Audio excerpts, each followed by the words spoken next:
تلاوت کی ہے اس میں کچھ حصہ سورہ البقرہ کا تھا اور باقی حصہ سورہ آل عمران کا تھا۔ سورہ البقرہ کا جو حصہ ہم نے پڑھا یہ بڑا ہی اہم ہے۔ اس میں سب سے پہلے نمبر پر تو ہم آج کچھ آیت الکرسی کے حوالے سے ڈسکس کریں گے۔ قرآن مجید کی سب سے بڑی اور فضیلت والی آیت آیت الکرسی ہے، بڑی لینتھ کے حساب سے نہیں، اس کے مقام کے لحاظ سے۔ اور قرآن مجید کی سب سے لمبی آیت بھی سورہ البقرہ میں ہی ہے۔ یا ایھا الذین آمنوا اذا تداینتم بدین، یہ قرآن کی سب سے لمبی آیت ہے۔ اور قرآن کی سب سے عظیم، اعلیٰ اور بڑی آیت وہ بھی کون سی ہے؟ آیت الکرسی، وہ بھی سورہ بقرہ میں ہے۔ آیت الکرسی بنیادی طور پر ایک عظیم الشان آیت ہے، جس کی فضیلت کے لیے اتنا ہی کافی ہے کہ رسول اللہ صلی اللہ علیہ وسلم نے فرمایا، جو شخص رات سونے سے پہلے ایک بار اس آیہ مبارکہ کو یعنی آیت الکرسی کو پڑھ لیتا ہے، اللہ رب العالمین اس کی حفاظت کے لیے صبح تک ایک فرشتہ مقرر کر دیتا ہے۔ باڈی گارڈ اور سیکورٹی گارڈ اور فلان اور دماغ ہوتا ہے نا ہمارے ہاں، اکثر لوگوں کو باڈی گارڈ ہی قتل کرتے ہیں، یہ جو رکھے ہوتے ہیں انہوں نے، لیکن یہ وہ آپ کے سیکورٹی گارڈ اللہ تعالیٰ مقرر کرے گا جو اللہ کے فرشتے ہوں گے، مصیبتوں سے، پریشانیوں سے، عذاب سے، کسی کے حملے سے بچانے کے لیے۔ ایک اس کی فضیلت۔ دوسری فضیلت، شیطان سے بچنے کے لیے آیت الکرسی سے بڑا ہتھیار کوئی نہیں، بلکہ شیطان نے خود یہ بتایا کہ میرے سے بچنا چاہتے ہو تو آیت الکرسی پڑھنا۔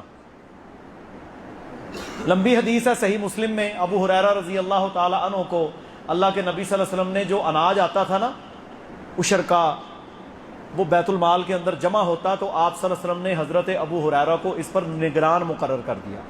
شیطان آیا کچھ چرانے کے لیے، تو انہوں نے پکڑ لیا، انہوں نے کہا میں آج تمہیں چھوڑوں گا نہیں، کہتا مجھے اللہ کے واسطے جانے دو۔ شیطان انسانی شکل میں۔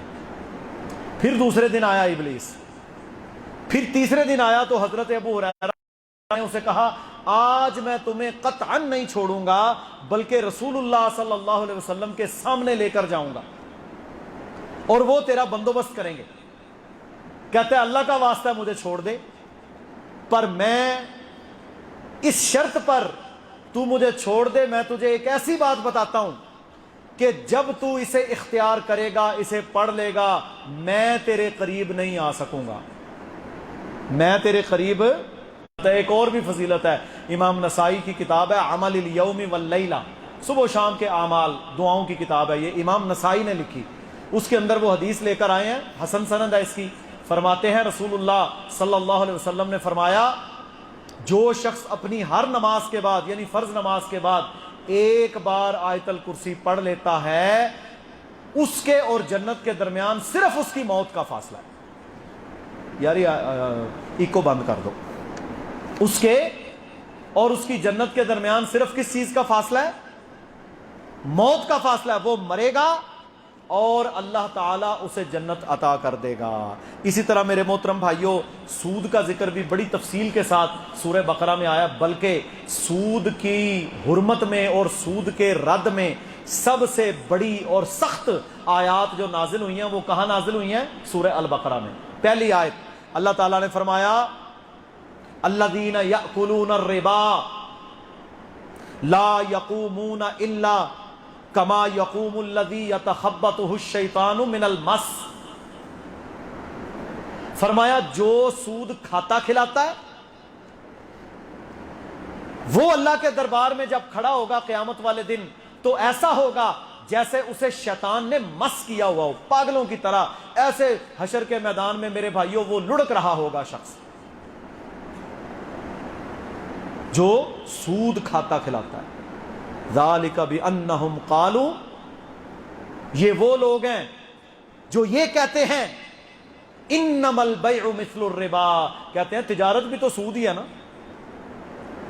تجارت پہ بھی تو ہمیں پرسنٹیج ملتی ہے، تو سود لے لو تو پھر کیا ہے نا ایسے شیطان آج بھی۔ کیا کہتے ہیں کہ یہ بھی سود کی طرح ہے۔ اللہ کہتا ہے وَأَحَلَّ اللَّهُ الْبَيْعَ وَحَرَّمَ الرِّبَا، اللہ نے سود کو حرام قرار دیا ہے اور تجارت کو حلال قرار دیا۔ تجارت اور سود ایک نہیں ہو سکتے۔ جو ہمارے ہاں لوگوں نے یہ نظریے بنا رکھے ہیں نا، یہ بھی تو ٹھیک ہی ہے نا۔ اچھا آج کل نا ایک بڑی مصیبت بنی ہوئی ہے، ہر روز مجھے فتوے آتے ہیں، کئی مولویوں نے بھی اس مسئلے پر ایسا ڈھیلا فتویٰ دیا کہ ساری قوم کو میرے بھائیوں انہوں نے قسطوں پر لگا دیا، انسٹالمنٹ، قسطوں پر ٹی وی، قسطوں پر موبائل، قسطوں پر گھڑی، قسطوں پر بائک، گاڑی، گھر۔ ابھی یہ جو آپ کی اسکیم چل رہی ہے نا، یہ جو وزیر اعظم ہے وہ پتہ نہیں کون سا گھر ہے جی، اس گھروں کی جو اسکیم چل رہی ہے، ان گھروں کی اسکیم میں بھی سارا سودی سسٹم ہے کہ جی آپ کو کرائے کی مد میں اتنا ہی دینا پڑے گا لیکن ہوگا وہ سودی، مورگیج کہتے ہیں اسے۔ یہ مورگیج کے اتنے نظام ہیں میرے بھائیوں، یہ سارے یورپ نے اختیار کیے، آج وہ بربادی کے دہانے پر پہنچے، خودکشیاں سب سے زیادہ ہیں، ساری زندگی بندہ سودی مکان کی میرے بھائیوں قسطیں اتارتے اتارتے مر جاتا ہے۔ اور ہمارے ہاں کیا کہتے ہیں کہ یہ موٹر سائیکل جو نقد 40,000 کا ہے، تو اگر 1 سال کی قسطوں میں لے گا تو تجھے 70 کا ملے گا۔ یہ بالکل حرام ہے۔ یہ وہی انہی لوگوں کے لیے آیا تھا ذالک بانہم قالوا، جو کہتے ہیں انما البیع مثل الربا، کہ جی تجارت بھی تو سود ہی ہے نا، اور اللہ کے نبی کی حدیث نہیں سنتے۔ یہ سارے بندے یاد کریں گے جی اس کا ترجمہ، سنن ابو داؤد کی حدیث ہے، اپنے سینے پر لکھ لو، بالکل صحیح روایت ہے۔ اللہ کی قسم اس کے ترجمے کے بعد اس کی تشریح کی ضرورت نہیں۔ جو مولوی لوگوں کو قسطوں کے کاروبار میں لگا رہا ہے، یہ لوگوں کو سود پہ لگا رہا ہے اور ان کی زندگیوں سے چین ختم کر رہا ہے۔ کیا ہے؟ رسول اللہ صلی اللہ علیہ وسلم نے فرمایا من باع بیعتین، جس نے ایک چیز کی 2 قیمتیں مقرر کی۔ سمجھے آجے، جس نے ایک چیز کی کتنی قیمتیں مقرر کی؟ 2۔ یہ موبائل 50,000 کا نقد، ادھار 70 کا، ایک ہی چیز کی کتنی قیمتیں ہو گئیں؟ 2۔ رسول اللہ نے کیا فرمایا؟ فَلَهُ أَوْ كَسَهُمَا، یار پنجابی چ ایک لفظ ہے کسا، ہے لفظ جی، کسی چیز ہے جی تھوڑی۔ فَلَهُ أَوْ كَسَهُمَا، اس کے لیے یا تو کم قیمت ہے کہ وہ خرید لے، او الربا، یا سود ہوگا۔ منو دسو یہ تشریح دی لوڑ ہے کہ جس نے ایک چیز کی 2 قیمتیں مقرر کی، ایک بیع میں 2 بیعیں کی، اس کے لیے یا تو کم قیمت ہے۔ اچھا کم قیمت کون سی ہوگی؟ جو نقد والی ہے۔ جو کم قیمت دے گا وہ کون سی ہے؟ جو نقد ہے۔ اچھا یہ نقد موبائل جو بیچ رہا ہے 50,000 کا، کیا وہ اس موبائل پر جائز منافع لے رہا ہے کہ نہیں؟ لے رہا ہے نا۔ جائز منافع نقد پر بھی لیا، پھر اس نے ٹائم پر منافع کو بڑھایا، یہی سود ہے۔ پھر دوسری بات، سود کبھی نقد میں نہیں ہوتا۔ مجھے کوئی بندہ یہاں کھڑا ہے، پڑھے لکھے لوگ ہیں، ثابت کر دیں کہ نقد لین دین میں بھی سود ہو سکتا ہے۔ سوال ہی پیدا نہیں ہوتا۔ آپ آئے ہیں، آپ نے چیز خریدی ہے، لے کے گھر چلے گئے، اس میں تو سود کا عمل دخل ہی نہیں۔ سود ہمیشہ کہاں ہوتا ہے؟ ادھار میں۔ سود کبھی نقد میں نہیں ہوتا، ادھار میں ہوتا ہے۔ تو یہاں پر اللہ کے نبی صلی اللہ علیہ وسلم نے فرمایا 2 قیمتیں ایک چیز کی مقرر نہیں کرنی۔ اگر ہو گئی 2 قیمتیں تو پھر جو کم قیمت ہے وہ ٹھیک ہوگا، اور جو اس پر بڑھائے گا وقت پر وہ کیا ہوگا؟ وہ سود ہوگا۔ بڑی واضح حدیث ہے کہ جی معاہدہ ہو گیا، جی یہ ہو گیا، جی وہ ہو گیا۔ تیرا دماغ خراب ہے۔ دیکھو اگر تیرے پاس 25 لاکھ نقد تیری جیب میں ہو، تو 30 لاکھ کی GLI کیوں لے گا؟ جس کے پاس 25 لاکھ نہیں وہی لے گا نا۔ کیوں لے گا؟ کیونکہ وہ مجبور ہے۔ دینے والا مجبور سے فائدہ اٹھائے گا۔ قرآن نے جب اسے حرام قرار دیا نا تو اس کا ایک ریزن بیان کیا۔ قرآن ایویں نہیں بیان کر دیتا، اللہ تعالیٰ کبھی ریزن کے بغیر بات نہیں کرتا۔ کیا ریزن بیان فرمایا؟ فرمایا لا تظلمون ولا تظلمون، نہ تو کسی پر ظلم کرے نہ تجھ پر کوئی ظلم کرے۔ جو بندہ پھنسا ہوتا ہے نا، کم پیسہ، بیچارے کو چیز کی ضرورت ہے، تو اسے پھنسا لیتے ہیں۔ پھر جب پھنس جاتا ہے پھر کیا ہوتا ہے؟ یہ بینک سے جتنی گاڑیاں لیز پر لی جاتی ہیں 70% کے قریب گاڑیاں بعد میں یہ دوبارہ آپ سے لے لیتے ہیں۔ ناڑے بستی، پیسہ بھی گیا، گاڑی بھی گئی، پھر نیلامی کر دیتے ہیں، بندے کے ہاتھ میں کچھ بھی نہیں آتا۔ اس لیے او میرے بھائی 1976 ماڈل ملتی ہے، نقد میں لے لو، گزارا کرو۔ موٹر سائیکل اللہ تعالیٰ نے کوئی حکم دیا ہے کہ جی تو نے وہ سزوکی والا 2 لاکھ والا ہی لینا ہے؟ کوئی مسئلہ نہیں، چائنا والا لے لو 20,000 کا، سائیکل پہ چل لو۔ کون سی کوئی وہی آئی ہے کہ نہیں میں نے جی 3 لاکھ والا، وہ کون سا ہے جی؟ سیب، ایپل موبائل، وہ میں نے ایپل موبائل لینا ہے جی۔ یار ایپل کے بغیر ابھی وہ چائنا کے سستے سے ملتے ہیں 8-10 ہزار والا، وہ لے لو۔ مجھے ایک بندہ کل کہہ رہا تھا، کہنا جی ڈاکٹر صاحب تواڈے ہاتھ وچ نا اے ویوو موبائل چنگا نہیں لگتا۔ میں کہا یار مجھے تو کوئی مسئلہ نہیں ہے اس سے، کو اچھا لگنے میں کیا اس میں کوئی ہوتی ہے کوئی اسپیشلٹی؟ نہیں وہ ایپل ہونا چاہیے۔ میں نے کہا جی مجھے تو وہ چلانا ہی نہیں آتا، پھر اس میں ہمارے الحمدللہ دعوتی گروپس چلتے ہیں، کل کو واٹس ایپ نہیں ہوگی، ہم نئی مصیبت میں پھنس جائیں گے، تو ہمیں جو کام کر رہے ہیں نا وہ کرنے دیں۔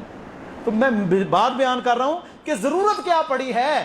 جو چیز آپ کو نہیں چاہیے میرے بھائیو، اس کی ضرورت کیا ہے کوئی ضرورت؟ یہ کیا ہے؟ یہ فتنہ ہے کہ بندہ جتنا نہیں ہوتا اتنا بننے کی کوشش کرتا ہے، پھر جا کے ابا جی نو کہتا لے کے دو، ابا جی کہتے میرے پاس تو پیسے نہیں، کہتا مجھے تو قسطوں پہ ملتا ہے۔ یہ جتنے نہیں ادھر بیٹھے ہوئے، آپ جی ٹی روڈ پہ جائیں نا، بڑی بڑی الیکٹرانکس کی دکانیں ہیں، فلانا گروپ آف فلانا، اور یہ الیکٹرانکس اور فلانا افضل، پتہ نہیں کیا کیا ان کے نام ہیں، یہ سارے سودی کاروبار کر کے لوگوں کو LCDs DVD سود پر دیتے ہیں میرے بھائیوں۔ وہ 10,000 والی چیز 25,000 میں، پھر غریب کا بال جب سود نہیں دے سکتا پھر اس کے گھر پہنچ جاتے ہیں۔ اس لیے پہلے تو حرام چیز لینی نہیں، اور دوسرا اللہ تعالیٰ نے پھر اسے جب حرام قرار دیا نا میرے بھائیوں، یہ چھوٹی بات نہیں۔ آپ نے لے لیا موبائل، موٹر سائیکل لے لیا، اس سودی بائک پر آپ نماز پڑھنے آئیں گے نا نماز پڑھنے بھی۔ اللہ تعالیٰ کیا فرماتا ہے؟ اللہ کہتا ہے یا ایھا الذین آمنوا اتقوا اللہ، اے ایمان والو اللہ سے ڈرو، وذروا ما بقی من الربا ان کنتم مؤمنین، تم سود کا جتنا لینا دینا ہے اسے چھوڑ دو اگر تم ایمان والے ہو، فإن لم تفعلوا، پس اگر تم نے ایسا نہ کیا، فأذنوا، تیار ہو جاؤ۔ کس چیز کے لیے؟ بحرب من اللہ ورسولہ، کہ تمہاری اللہ اس کے رسول کے ساتھ کھلی جنگ ہے۔ کر سکتے ہو؟ اللہ اس کے رسول کے ساتھ کوئی جنگ کر سکتا ہے؟ نہیں نہ کر سکتا۔ اگر نہیں کر سکتا، جتنا اللہ نے دیا ہے اس پر گزارا کر لو۔ چھوٹا موبائل لے لو میرے بھائیو، 12 GB ریم کوئی فرض ہے؟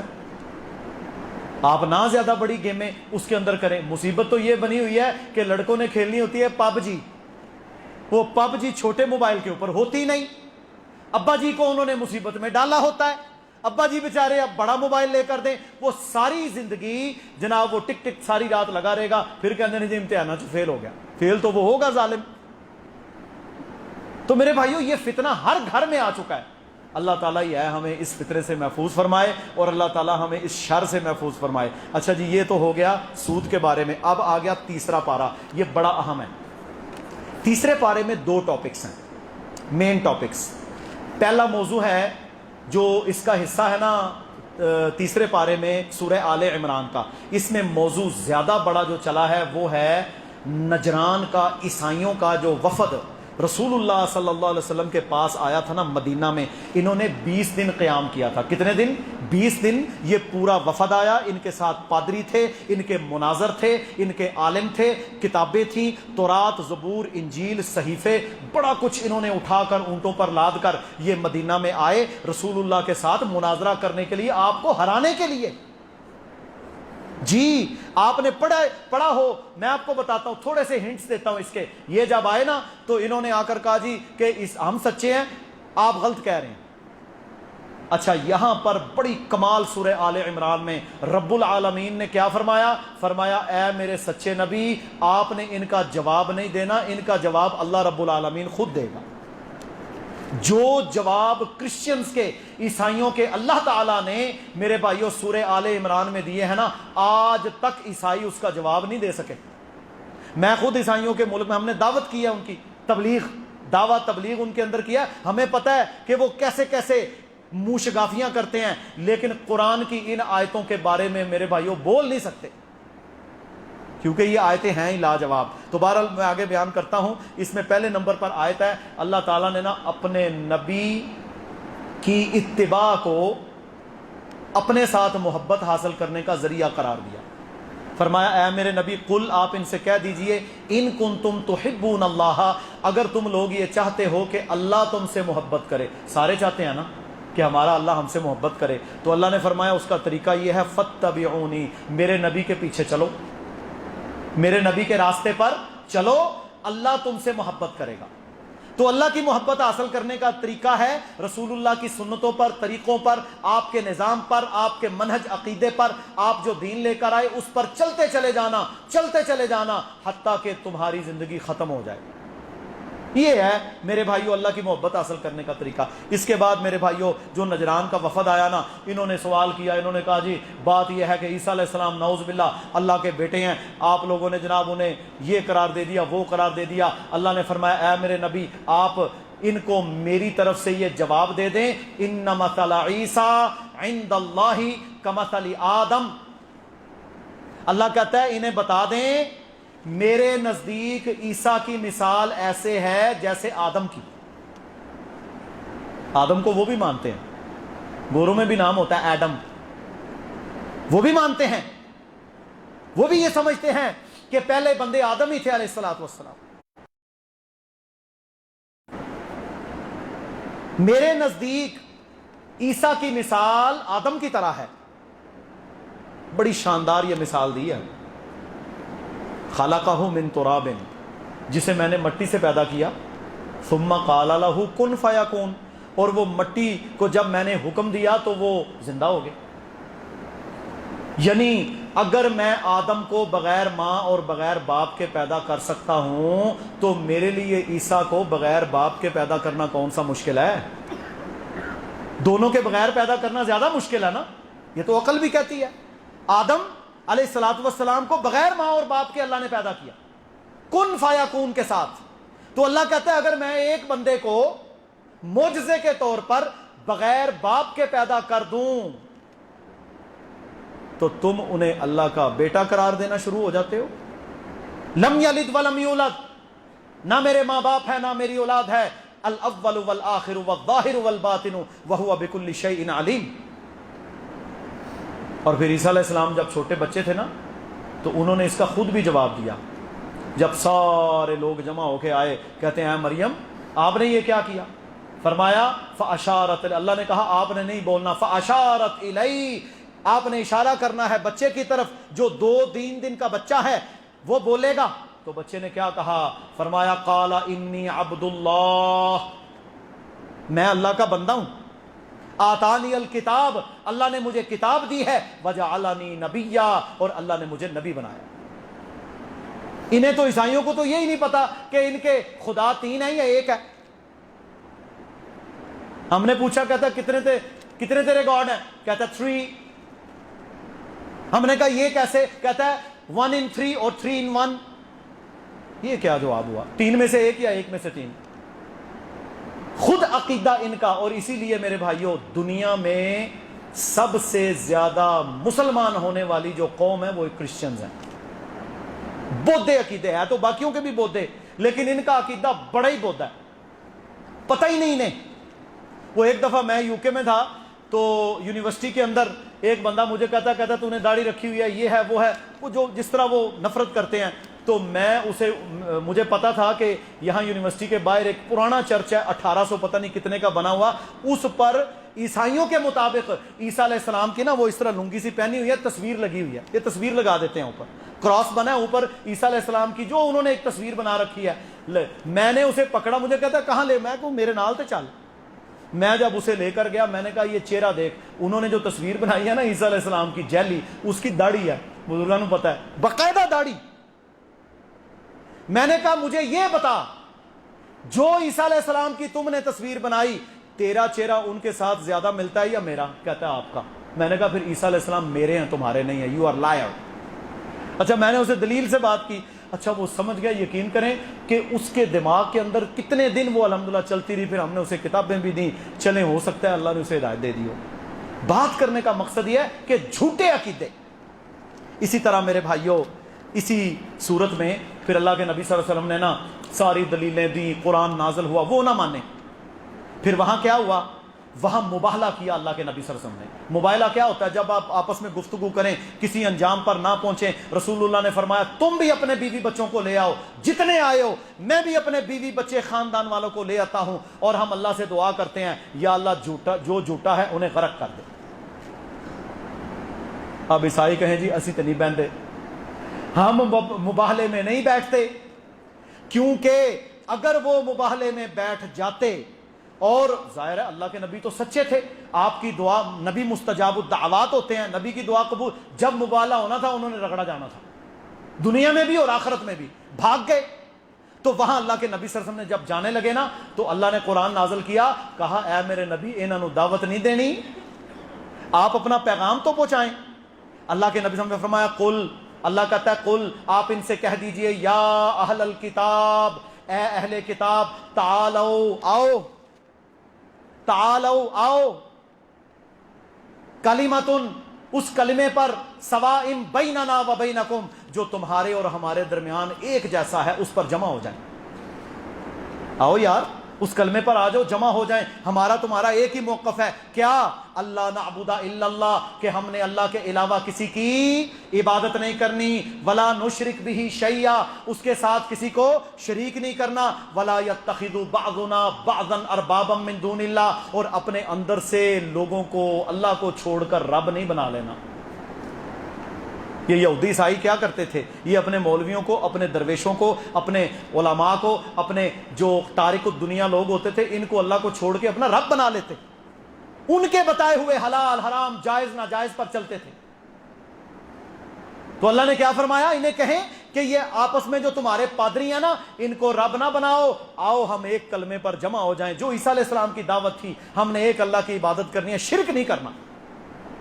اچھا جب یہ دعوت دی نا، پھر اللہ نے فرمایا کہ فَإِن تَوَلَّوْا، اگر یہ آپ کی بات نہ مانے، فَقُولُوا اشْهَدُوا بِأَنَّا مُسْلِمُونَ، تو پھر آپ ان سے کہہ دیں لوگو، اے عیسائیو گواہ رہنا ہم تو مسلمان ہیں. مسلم کہتے ہیں ماننے والے کو، گواہ رہنا ہم ماننے والے ہیں، تم نے انکار کیا ہے پر میں نے تم پر حجت قائم کر کے اللہ کا پیغام پہنچا دیا. یہ میرے بھائیوں اس طرح. اچھا پھر اسی طرح اللہ نے ساتھ ہی آیت نازل کی. یہ پتہ کیا کہتے تھے؟ عیسائی کہتے تھے ہم ابراہیمی ہیں، یہودی کہتے تھے ہم ابراہیمی، سارے ہی ابراہیم علیہ السلام کی نسل میں اپنے آپ کو یا لڑی میں یا ان کے رستے پر سمجھتے تھے. اللہ نے فرمایا ما کان ابراہیم یہودیّا ولا نصرانیّا ولکن کان حنیفا مسلما. فرمایا ابراہیم نہ یہودی تھے نہ عیسائی تھے، وہ تو یکسو سیدھی راہ والے مسلم تھے. واضح عقیدہ، دو ٹوک عقیدہ.